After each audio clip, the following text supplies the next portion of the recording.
ఎవరు చూస్తున్నారో గానీ సబ్స్క్రైబ్ మాత్రం చేయట్లేదు.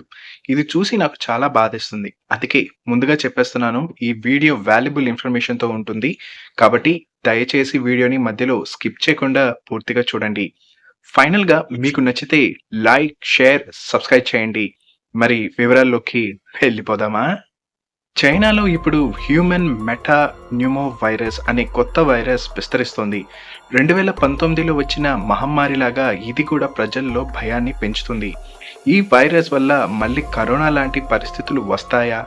అసలు దీని లక్షణాలు, ప్రభావాలు, నివారణ పద్ధతులేమిటో తెలుసుకుందాం. ముఖ్యంగా చిన్నపిల్లలు, వృద్ధులు, క్యాన్సర్ రోగులు ఈ వైరస్ వల్ల ఎక్కువగా ప్రభావితమవుతారు.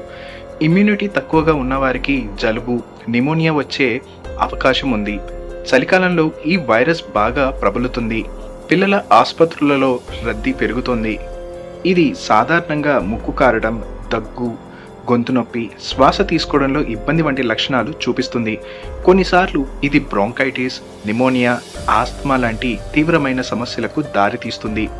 ఇప్పుడు ఎలాంటి జాగ్రత్తలు తీసుకోవాలో చూద్దాం. కనీసం 20 సెకండ్లతో పాటు సబ్బుతో చేతులు కడుక్కోవడం అలవాటు చేసుకోండి. బయటికి వెళ్ళేటప్పుడు మాస్క్ ధరించడం మరవద్దు.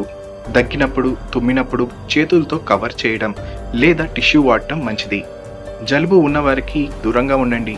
ఆరోగ్యవంతమైన జీవనశైలిని పాటించడం వల్ల ఇలాంటి ఇన్ఫెక్షన్ను నివారించవచ్చు.